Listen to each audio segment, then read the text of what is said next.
When the desert heat gets too hot in Palm Springs, it's not uncommon for people to take refuge on top of Mount San Jacinto State Park, where temperatures are often 30 to 40 degrees cooler. But one of the only ways to get there is to ride the world's largest rotating tram. You just better hope you're not afraid of heights. This is the Palm Springs Aerial Tramway, your fast-track ticket to visiting California's highest state park. And we go through 5 climatic zones all the way up to Alpine, where the mountain station is at 8,516 feet. The 12-minute tram ride takes you up Chino Canyon, where you'll glide by rocky cliffs and fast-moving water. Thanks to the rotating floor, passengers get a 360-degree view of the mountains and the Coachella Valley. The view is spectacular, but tram spokesperson Greg Purdy says it's also an engineering marvel that dates back to the Depression era. Dubbed Crocker's Folly, because there's a lot of folks that didn't think it would happen. Francis Crocker was an electrical engineer, and on a hot, sweaty day back in 1935, he got the idea to build a tram on the snowy peak of Mount San Jacinto. His dream would take him decades, not only to convince the state, but to overcome war rations and various political roadblocks. But finally, in 1960, the project took off, literally.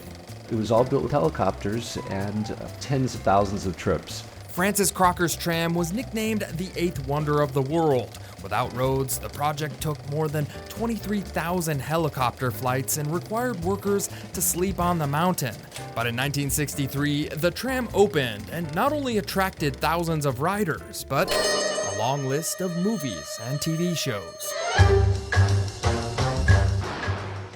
Filmmakers, TV shows really liked us through the years, all the way back to Mannix and Mission Impossible, up to Real Housewives of Beverly Hills. The Bachelorette was here a year or so ago. The tram itself often catches Hollywood's focus, but the true destination for tourists is Mount San Jacinto State Park. Why would anyone want to make a state park up here? Well, why not? In all fairness, it does not always snow this bad on the mountain. I just happened to come during a snowstorm. How far did you say this was? It's about 0.2 miles. Lucky for me, state park interpreter Nick Ardino was able to show me around. This is effectively the one and only way down into the state park wilderness. Although winter really is a great time to visit the mountain, I wanted to show you what it looks like in the summer.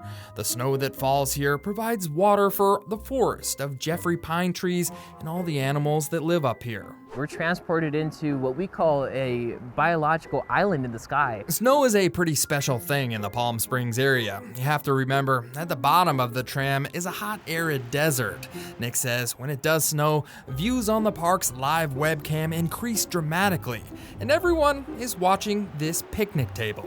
That is a very, very famous picnic table. Don't touch it. Oh, don't move it. Don't touch it. Don't even think about it. Turns out the picnic table is sort of a snow gauge for people who want to go sledding. Had it not been for Francis Crocker, the hot and sweaty engineer, visitors in this area may not have had the opportunity to cool down or experience a snowstorm in the deserts of Palm Springs. We kind of have a running joke up here with Mount San Jacinto. If you don't like the weather or the views, just wait a couple minutes and they'll change like that. From the Palm Springs Aerial Tramway, I'm John Bartell. Hope to see you on the Backroads.